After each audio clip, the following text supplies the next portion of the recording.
Welcome to Finance at the Jobsite, the podcast where construction finance meets the field. I'm your host, Rishi Srivastava, founder of Being Human. In each episode, I sit down with construction CFOs, controllers, owners, project managers, IT leaders, ERP consultants, and industry experts to uncover how they connect the back office with the field, choose and implement technology, manage cash flow, and drive profitable projects. Whether you are running the numbers, leading the team, or designing the systems that keep projects moving, this is your place to learn what's working, what's broken, and what's next in construction finance. Today, our guest is Lymor Wasserman. Lymor, welcome. Thank you. Thank you. Glad to be here. What section, Lymor, is on your career journey and construction focus? You spent about 2 decades in and around construction finance, from HVAC and security to your current role in telecom construction. How did you first catch the bug for construction, and what keep you in this industry versus more traditional corporate finance paths? Well, I worked for a retail startup that was responsible for putting together their opening balance sheet. They were building out their stores. I asked some good questions about how we account for things on the balance sheet, and I almost instantly became involved with the construction operations team, ensuring that we were recording everything properly. Nobody on the accounting team really had a clue about construction accounting because they were all retail folk. So I learned from the construction manager, and I dove into AIA billings and WIP schedules and unbilled and retainage, and not things you would have expected from a retail company. But I stay in the industry because I have the knowledge and I have a lot to give. And what's more, with every single job, every single situation, I learn more every day. Two jobs can be very similar, but play out very differently. Yeah. I was talking to a project manager recently, and I told him, as an accountant, we usually treat the bad jobs the same way as the good jobs. Exactly. Lighthouse Technologies, you are overseeing all financial operations for a telecom construction company while partnering closely with project managers. How is telecom and underground broadband construction similar to and different from other construction niches you have worked in? For example, HVAC, security, GC/CM, etc. From a finance point of view. So the first major difference is AIA billing in every other construction world versus unit-based billing. With broadband construction, the contracts with clients and contractors have specific footage amounts, and they're not always followed as laid out in the contract. Clients often change the routes they're using. They force rebuilds. They switch aerial and underground work and reject the footage during quality control. Also, state by state, municipality by municipality, permitting delays are probably the biggest differentiators with telecom and unit-based billing versus other industries. And that can really massively impact your cash flow. The similarities are exactly what you would think. The financial factors, keeping WIP to a minimum, making sure to bill out unbilled work, collecting, being subcontractors on time and cash flow, etc. Thirst response, I love it. You've also had stints outside of construction, recruiting, schools, retail, hospitality. When you came back into construction, what did you bring with you from those non-construction roles that made you a stronger construction finance leader? Yeah, this retail industry that brought me into the construction, that experience really taught me how to move fast and close hundreds of stores simultaneously. So that made me far better at managing high volume projects and the turnover that you get when you're starting jobs, stopping jobs, bleeding jobs, etc. I think that growth in any finance position leads to life lessons that you can take to your new role, right? It's like being a frog skipping on lily ponds, right?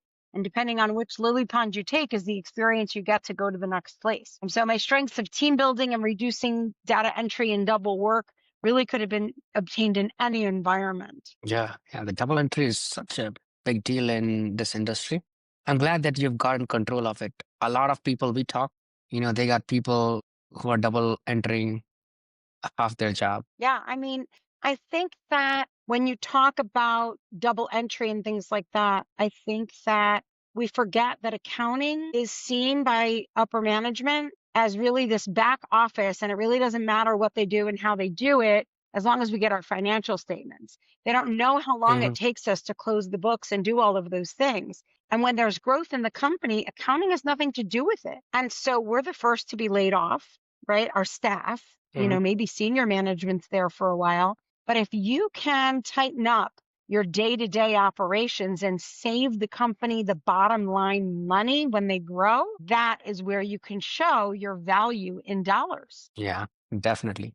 The next section here is on finance, operations alignment, and KPIs. On a previous call, you said operations folks really want KPIs that actually help them run jobs better, not just a wall of metrics. If you had to design a starter KPI toolkit for a small to mid-sized contractor, what 5 to 7 KPIs would you prioritize for project managers and superintendents, and why? So I think that, and I hope that every construction or project-based company is doing this, but gross margin, both dollars and percentage, it's really basic. But sometimes senior management is focused on that gross profit and EBITDA, and gross margin gets lost in that sauce. I think the second one would be cost versus budget. When you talk about direct labor, materials, subcontractors, and any other costs you've got, they're the basic expenses on every job. And sometimes you think, well, why are we 50% completed with the project, but only 30% on labor? Do we have fantastic people on the job? Are we missing something on the job? And if we can hone in on that earlier in the job, then the job gets done to satisfaction. And if you end up with 50% completed and 30% on labor, then maybe you're pricing it wrong, right? So those are the good questions to ask. I think a third one would be DSO, days sales outstanding. I think it's important to understand the entire work to cash structure. Are we buying materials too early, not billing in a timely manner, having trouble collecting from the customers? Keeping that DSO number below 60 days is really difficult in construction. But if you can do it, then you're going to run like a well-oiled machine. DSO is one of those that can be daunting for construction supervisors and really belongs more at the project manager and above level. So I don't know that I'd introduce that to a construction supervisor who's out in the field turning screws or digging. If you're talking about production and execution of a job, something called forecast at completion accuracy is very important. Do you have a kickoff call and a wrap-up call for every job?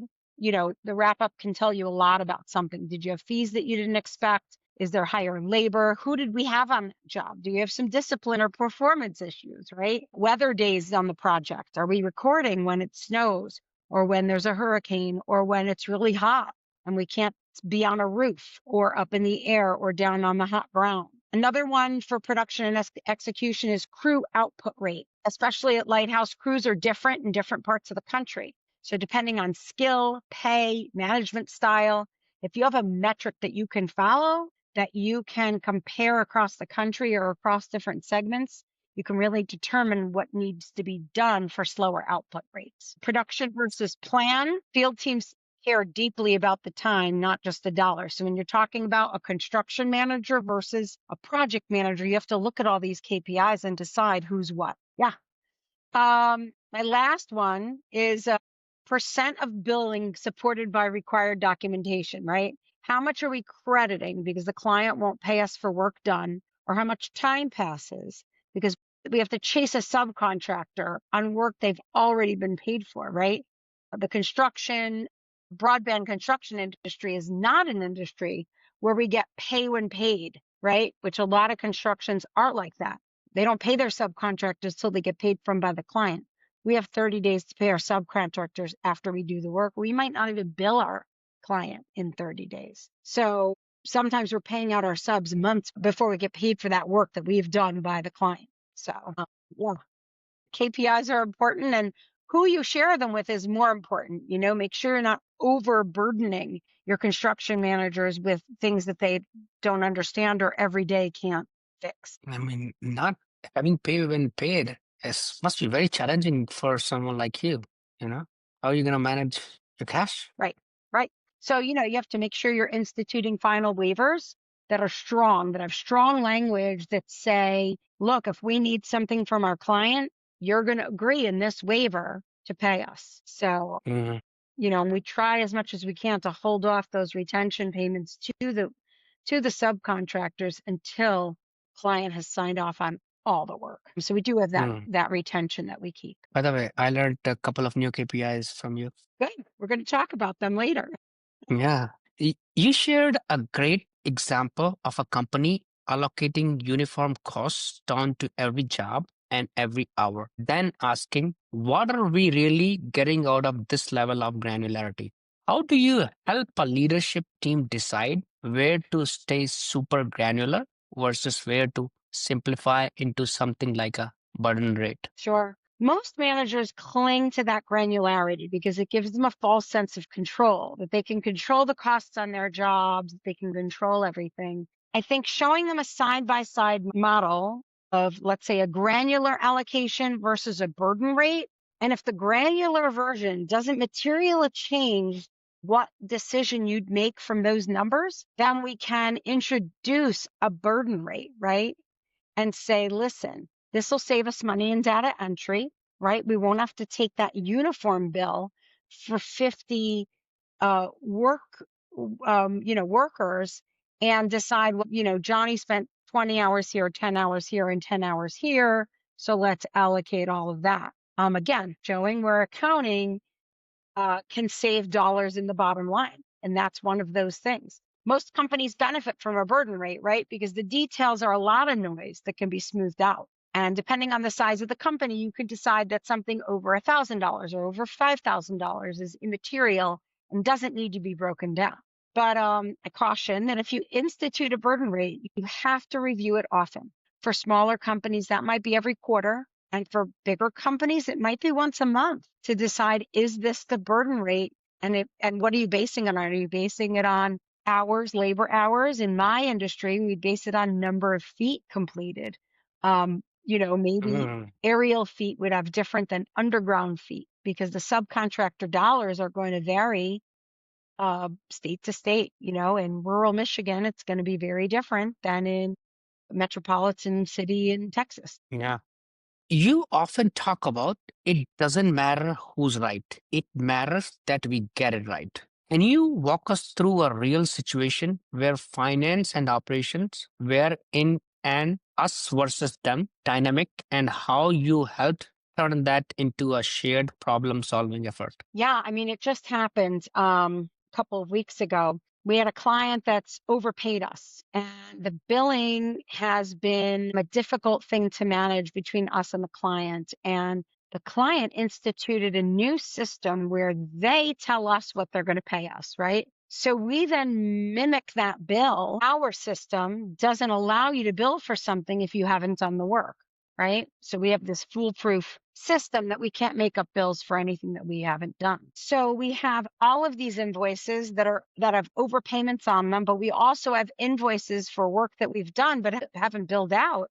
None of the numbers match. And so I said to the COO, well, we're coming on year end. Audit's going to ask about this. So by the 19th of December, I'd like you to take everything before Q1, 2, and 3 and reconcile all of that. That has to be reconciled so we can apply the payments. I want you to take everything from Q4 and by December 31st, have that done. And then I got on a conference call and they said, okay, instead of this guy in billing spending 40 hours a week, which is he was spending all of his time on one client when he really had 4 clients on his portfolio.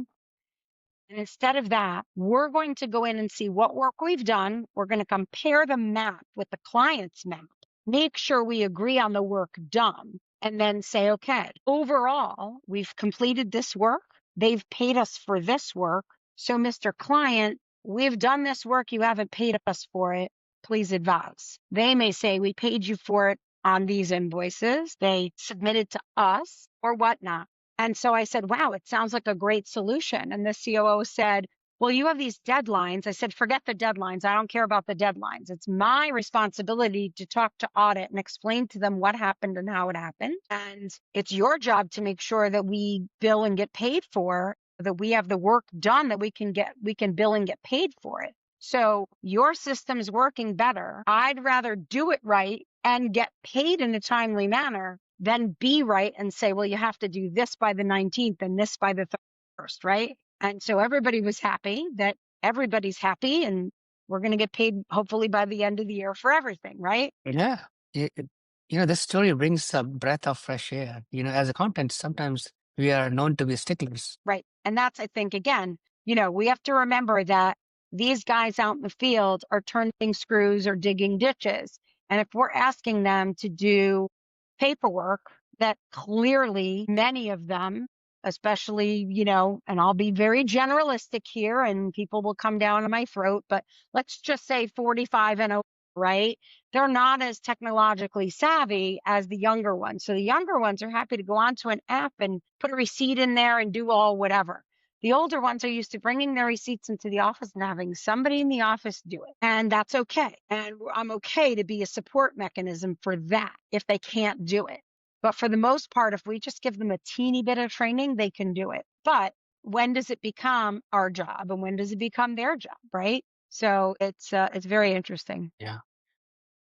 Kind of precursor to our next question. You mentioned that accounting's job is to support the field without becoming their back office. How do you draw that line in practice? What's a good example of support that empowers operations? And what's an example where accounting has to push back and say, this is your job, not ours? Well, the phrase, this is your job, not ours, would never come from my mouth to the person or the department head, maybe to my boss or HR, right?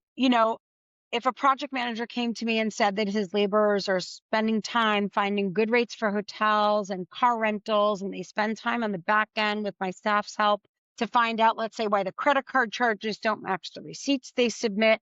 Clearly, it's not the field's job, right? We want them, like I said, turning screws or digging trenches, but I can't have my staff calling the hotel and then the employee back and forth to resolve every issue. We're too small for a travel agent sort of situation. So we found a product app website that books and pays the hotel and car rental company. We set it so they can't complete a booking unless they provide a job code. They bill us once a week. We pay the bill. We download all the transactions and upload it to our accounting system. So we have no more issues now, but we work together in creating this us and them situation. And the system now enforces accountability, not accounting policing the field office. And I think that's important that a lot of times we want to say, well, the buck stops with us. You have to do this. And, we need an audit trail and all of that. Instead of just saying, listen, you want these costs properly costed and we can't chase you. You don't want us chasing you, right? I love talking to you, but I don't want to talk to you every day, right? And getting them to understand how important it is. Let's say a project manager asks accounting to update their forecast for them. That's really a boundary we can't cross. Accounting can validate the numbers, but the project manager has to make their own assumptions on the job. Now, if they're not familiar with Excel, we'll help them with Excel, right? Because that's a short-term solution to a long-term problem, as opposed to the project manager coming in with his budget on a napkin that he's crossed out and asking somebody in the office to put it in an Excel spreadsheet for him, right? So that's where you have to draw the line. Like it. The next section here, Lemur, is on systems, processes, and technology, including AI. You've worked in a range of ERPs: NetSuite, Dynamics, PeopleSoft, TimberScan/Sage, QuickBooks, and more. For a contractor thinking about leveling up from an entry-level system, what are 2 to 3 non-negotiable capabilities they should insist on, and what are some overrated bells and whistles? Sure. I think that automated billing workflows are super, super important when you're looking at a system. Cost to complete forecasting, we need to know what's left and being able to sit down on a monthly or hopefully a weekly basis to say, hey, you've got 80,000 to complete. What do you think? And they go, well, still have some material out there that I need to purchase. Ooh, let me go purchase that, right? That's 75,000. I got so many guys I need on the job for, 8 hours a day for 4 more days at this rate. Do I have enough? Right? And it forces them to think at this point in time, what do I have left to do? And if you don't have real time cost visibility, right, then you can't go to the project manager and say, if I went to a project manager today and said, on November 30th, as of November 30th, you have, 80,000 to complete. You'd have to see what the next few weeks had in there because they didn't know where they were November 30th. They know where they're at today, right? So that real-time visibility is another must-have. True job costing, must-have. The ability to be able to report your P&L by job or by region or by project manager or region manager is important, right? If you report the P&L by job, that's great. But now let's say you've got a project manager who's got 4 projects. What if all 4 of his projects are in the toilet, right? If they're in the toilet, then maybe the project manager needs some training. It's not the projects, it's the project manager. So that's what we need to do with that. I think you need document control and audit trails, right? From a finance perspective, from an audit perspective, we have to have that for audit. I think bells and whistles that you don't necessarily need are overbuilt CRMs, right? In construction, you're not generally making cold calls and hoping somebody will use the service, right? You've got relationships, you make new ones via your current ones, you respond to RFPs. That can be done in a simple spreadsheet. Even though I hate having multiple spreadsheets, I'd rather have everything in one system, but you don't need that CRM. The other thing is AI functionality. And I know we're just at the very tip. If AI is your entire hand, we're on like the pinky nail of it, right? We don't know what the rest of it does. But AI functionality built into software is nice to have, but there's other AI tools out there that really work better and you can hook them up to your system. AI models often disappoint you, and one thing you need to make sure in your new system is garbage in, garbage out, right? It depends what we're putting in. I would concentrate on getting the data in properly and then focus on the results and the fancy graphs and everything AI can tell you about where you're going with your business. Yeah. One of my previous guests, a CTO from a construction company, his philosophy is information architecture before artificial intelligence. I like that. I'm writing that down. You described an expense management setup where a card swipe triggers texts for receipts, descriptions, and coding, and then drops cleanly into accounting. For a contractor still living in chase the receipts chaos, what would a realistic 90-day roadmap look like to get from that chaos to a streamlined tech-enabled process? It all depends on your change management, right? If you've got a lot of us's and them in the company and resistance, then that's going to be difficult. You need the buy-in from your COO down to the construction supervisor to make it happen. If 90 days is a realistic expectation after you've looked at that, let's break it down. Weeks 1 and 2, you probably want to define new rules, pick the tool you're going to use. Weeks 3, 4, 5, and 6, pilot and test it, right? And not just amongst your staff. Find your most computer savvy or your most computer illiterate construction supervisor or project manager and have them test it too. Weeks 7 through 12, I would train, enforce, stabilize. Make sure you know what you're looking for and continue to know that it's not going to just be those 4 weeks of training. You may need to train beyond. There may be some people that need consistent training, and there might be someone on your staff who is patient, doesn't mind showing people over and over and over again, and understands it. That's the person you want as your main contact person. You don't want them calling you.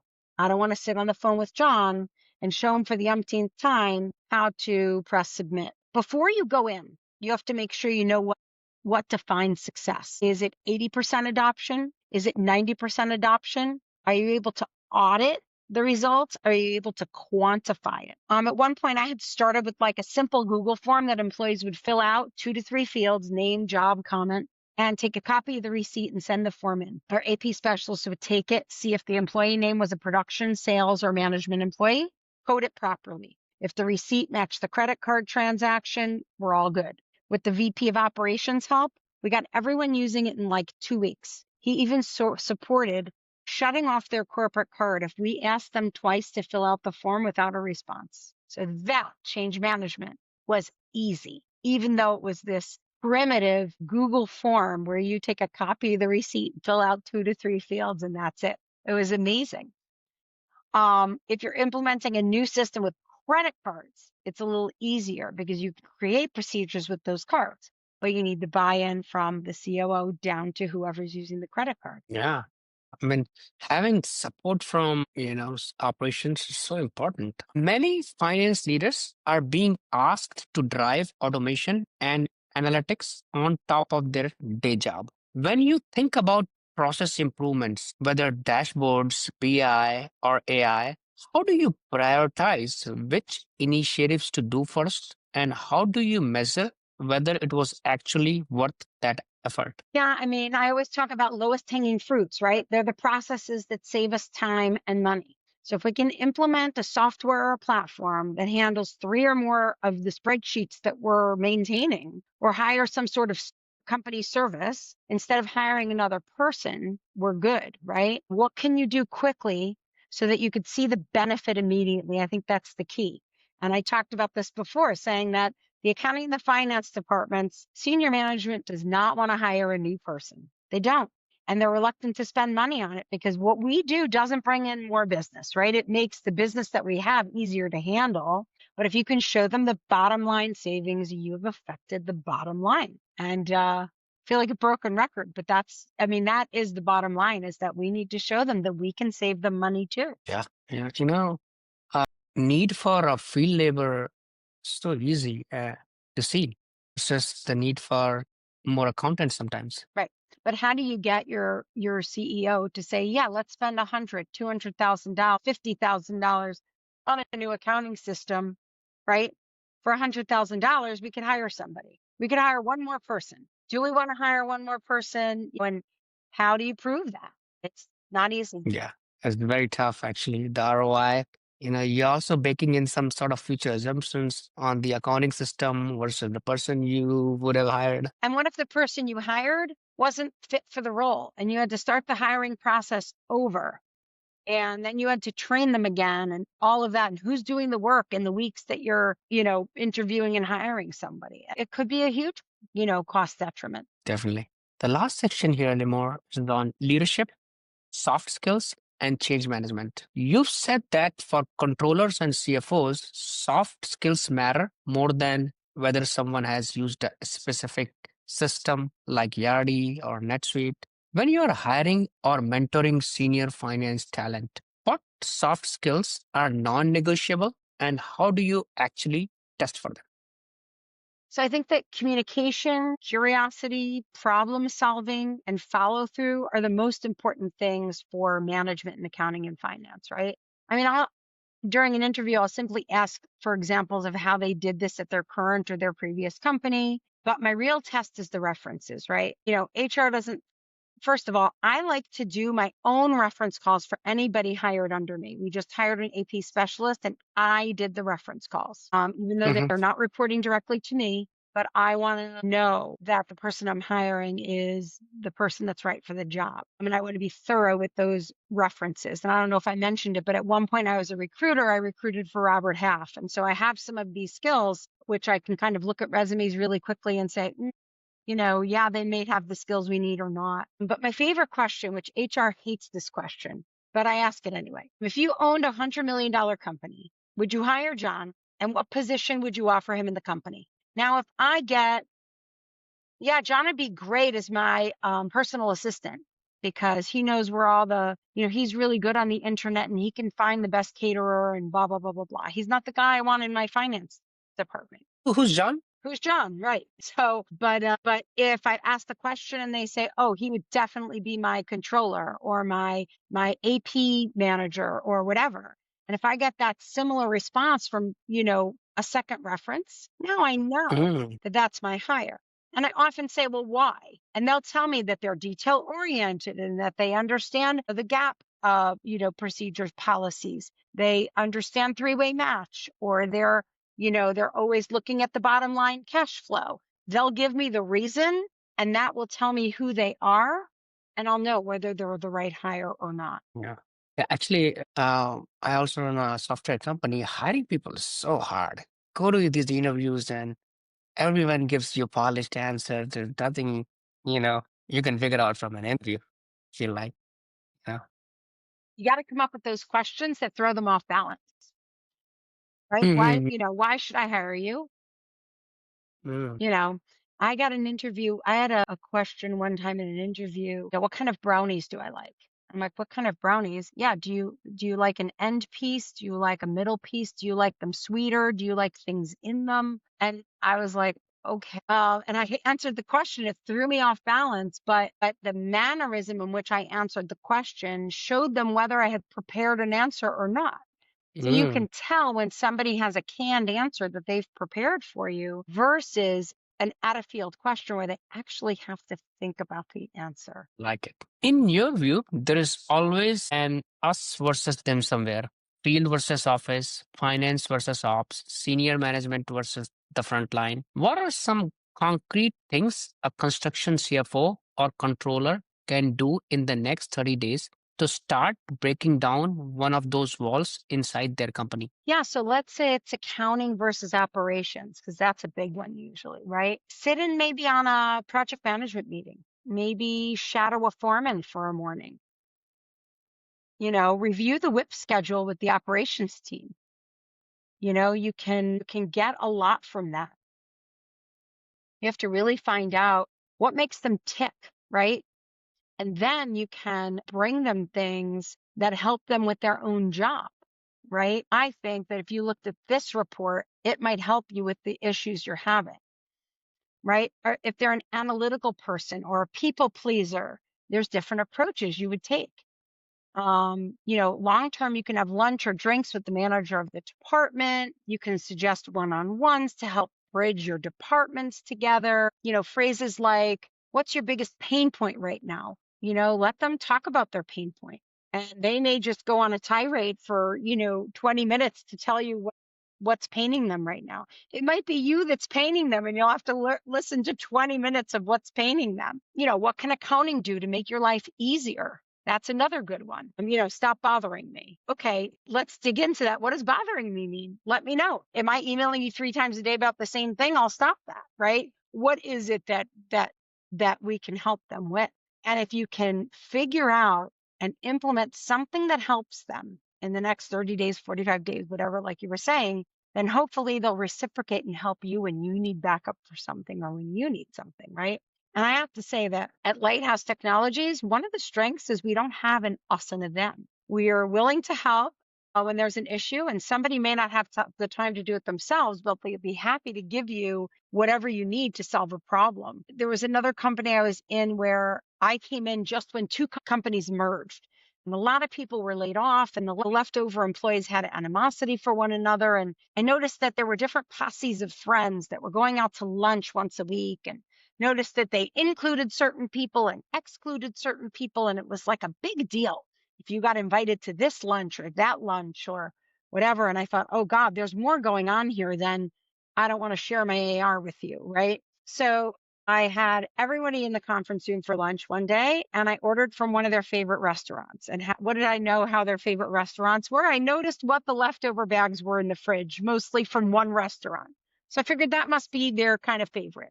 And it was a little bit more expensive of a restaurant. So I simply, we chit chatted, whatever. And I said, what's your biggest pain point right now? And we went around the room and we got the pain points. And I didn't try to resolve the problem on the spot. I just wrote it all down and listened. And some of them actually pointed fingers at people in the room indirectly without mentioning their names or job responsibilities. So now I knew why Marge isn't invited to lunch when the other ladies are going to lunch, right? So a lot is, again, communication and how you communicate. Sometimes you need to change, you need to take a hard look at yourself too, right? Yeah. If everyone's complaining about you, then maybe you're the problem. Yeah, exactly. You talked about driving change by getting buy-in and sometimes even letting others think it was their idea. Can you share a story where you needed to implement a major process or structural change in finance or operations? How you built that buy-in and what you do differently next time? Yeah, I mean, it's kind of piggybacks on the last question. Get to know who they are.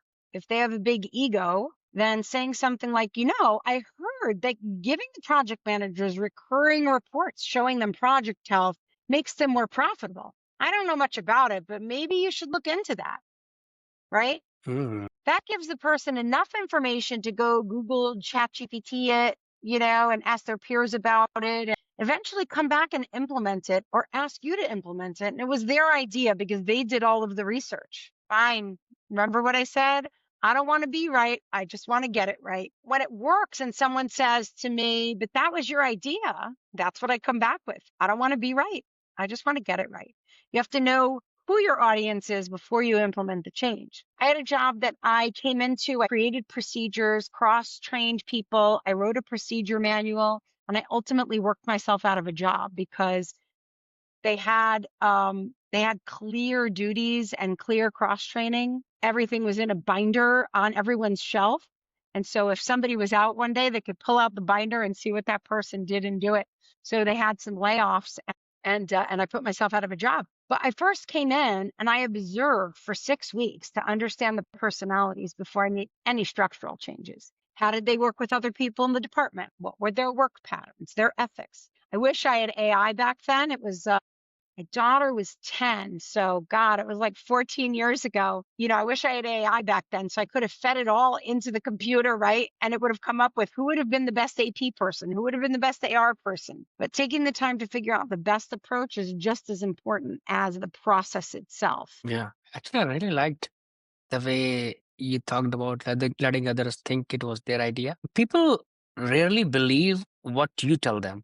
People sometimes believe what you show them. People always believe what they tell themselves, the stories in their head. Right. And that's why the buy-in is so important. Right? How is this going to help you? Right. We talk about this all the time. What have you done for me lately? Right? Janet Jackson, right? I think. So how do you get an operations department or your CEO or somebody to want to crack the hammer on their people to follow a new procedure if they don't care about it themselves? It'll never happen. First, you need the buy-in and the trust, and then the procedure and all the technical stuff that goes with it. Yep. This is the last question for you, Limor. You also mentioned being a bit edgy and constantly working on your interpersonal skills so people still feel safe bringing you problems. For other finance leaders who are direct, analytical, maybe a little intense, what have you learned about delivering hard truths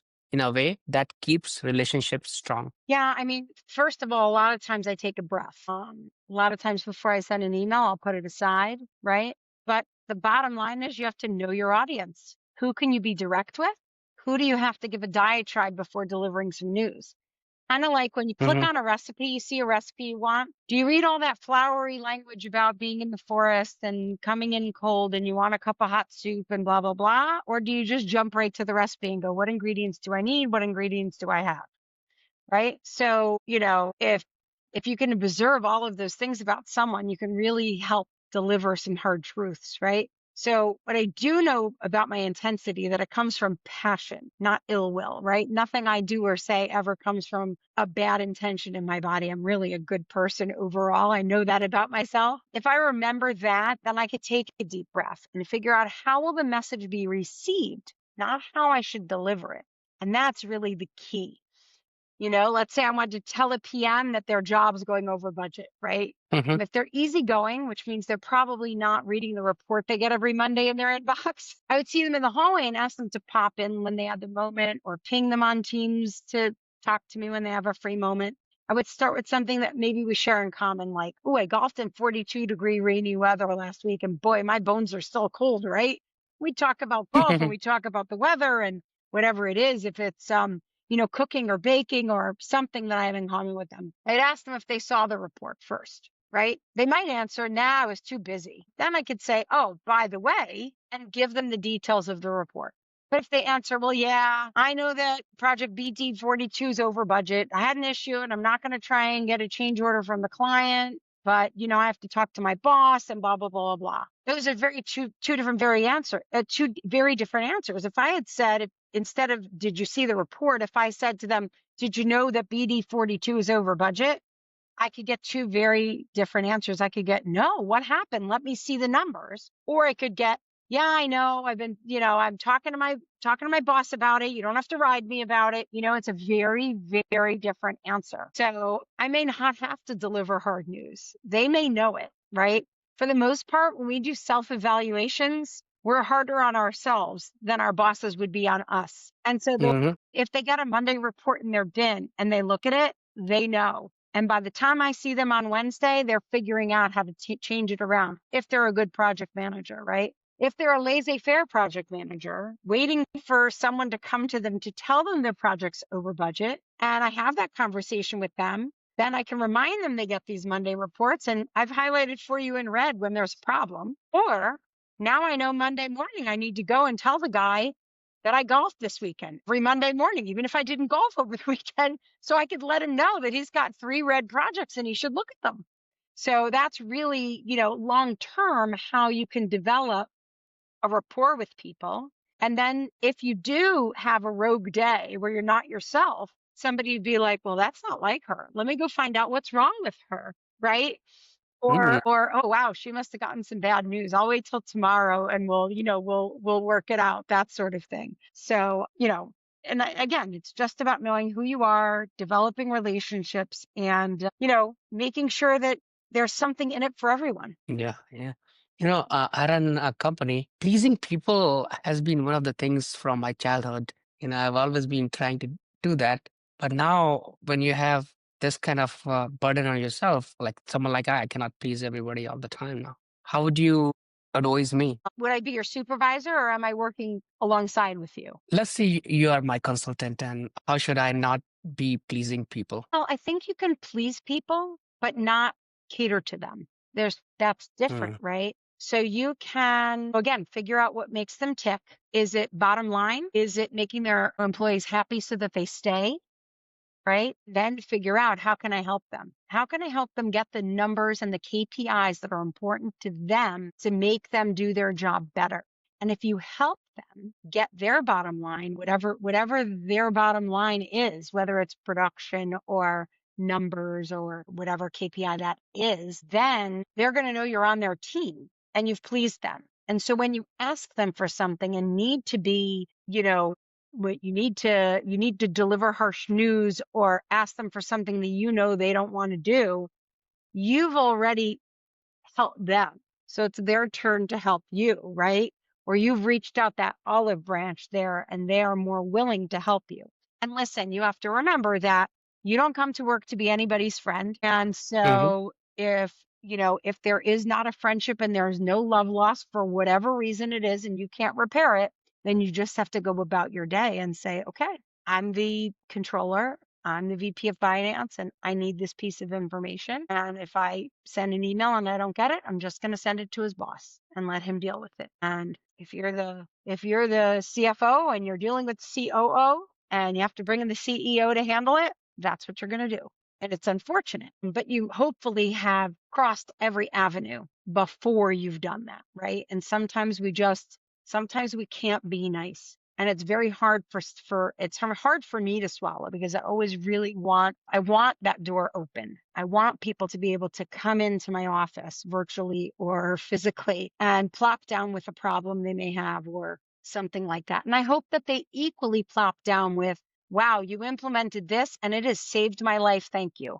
You want the kudos just as much as you want the criticism. And sometimes there are just people that see the glass half empty all the time. You're never going to get it from them. So don't expect it. So know your audience. That's like number one, I think, in soft skills. That was great. Lymor, I had a great conversation with you. Thank you for coming onto the show. Thank you so much for having me. Thanks for listening to Finance at the Job Site. If you found today's conversation valuable, share it with a teammate and subscribe so you don't miss the next episode.